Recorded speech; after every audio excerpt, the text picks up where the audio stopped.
राजा की राजकुमारी। पत्नी ने अपने पति से कहा, पता नहीं क्यों क्या हो गया है हमारी राजकुमारी को। कल रात से खाना भी नहीं खाया और रो भी रही है। अभी सुबह जगाने गई तो फिर से रो रही थी।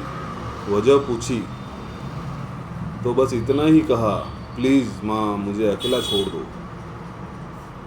मुझे लगता है शायद उसे किसी ने प्यार में धोखा दिया है।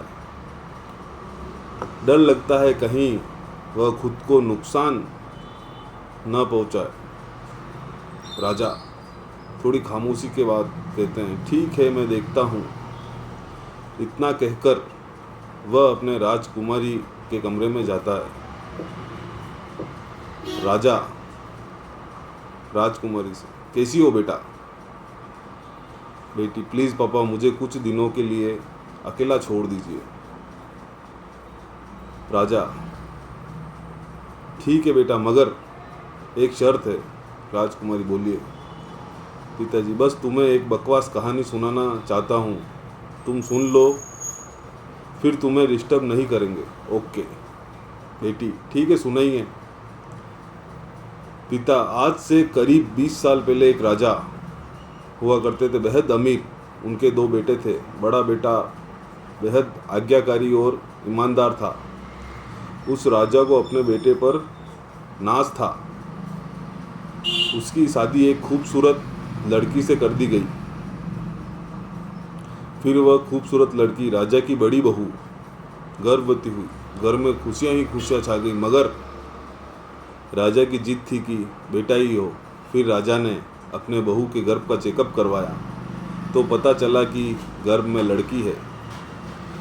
राजा ने हुक्म दिया कि लड़की को गिरा दिया जाए।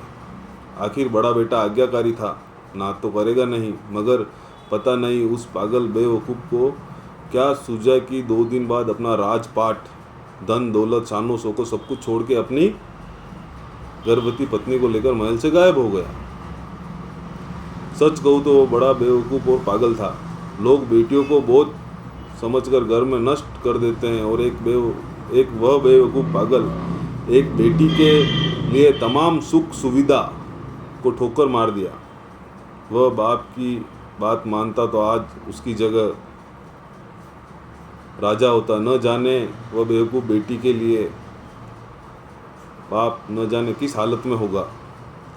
तभी बेटी की माँ आकर कहती है कि वह बेवकूफ़ बेटी के लिए पागल शख्स और कोई नहीं, तेरे पिताजी हैं जो तुझे अपनी सच्ची कहानी सुना रहे हैं। तू कहती थी नहीं कि मम्मी नाना नानी को तो मैंने देख लिया, काश पापा अनाथ ना होते तो दादा दादी का चेहरा भी देख लेती। तेरे पापा अनाथ नहीं हैं, तू बड़ी होकर जिद नहीं करे दादा दादी से मिलने की, इसलिए तुझसे सच छुपाया गया। फिर तेरे पापा ने तेरे पैदा होने के बाद एक कसम ली कि इस घर में तेरे अलावा दूसरी संतान पैदा नहीं होगी। अखबार में इश्तार देखकर तेरे दादा दादी ने बेटी को लेकर ही वापस आने को कहा। मैंने भी जोर दिया वापस जाने को, मगर तुझे गोदी में उठाकर तेरे पापा ने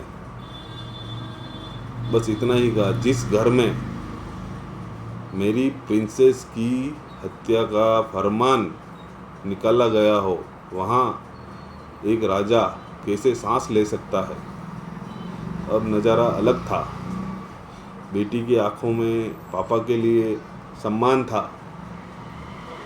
उनकी मोहब्बत के लिए ढेरों सारा प्यार और उनकी कुर्बानी के लिए सम्मान बढ़ रहा था। आंसू थमने का नाम नहीं ले रहे थे, मगर सब कुछ सिर्फ पापा के लिए था।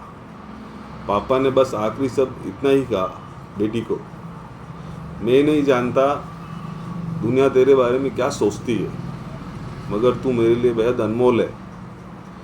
भले मैं आज कहीं का राजा नहीं रहा, मगर तू कल भी, आज भी और सदा ही मेरी प्रिंसेस ही रहेगी। बेटी ने दौड़कर अपने पापा को गले लगाकर रोते हुए कहा, आप असली राजा हो। और मैं आपकी प्रिंसेस। सबकी पलकें गीली थी, मगर वह एक नई सुबह की शुरुआत थी जहां प्रिंसेस फिर से अपनी रियासत में लौट आई थी। शिक्षा। जैसे जैसे बच्चे बड़े होते हैं आपको उनमें एक अलग ही व्यक्तित्व दिखाई देगा, क्योंकि बच्चे हर दिन नई आदतों को विकसित करने की प्रवृत्ति रखते हैं। जैसे जैसे दिन आगे बढ़ता जाता है आपका बच्चा संभवतः एक पुरानी आदत को पीछे छोड़ देगा और किसी नई आदत को अपनाएगा। बस ज़रूरत है उन्हें संभालने की। जय श्री राम।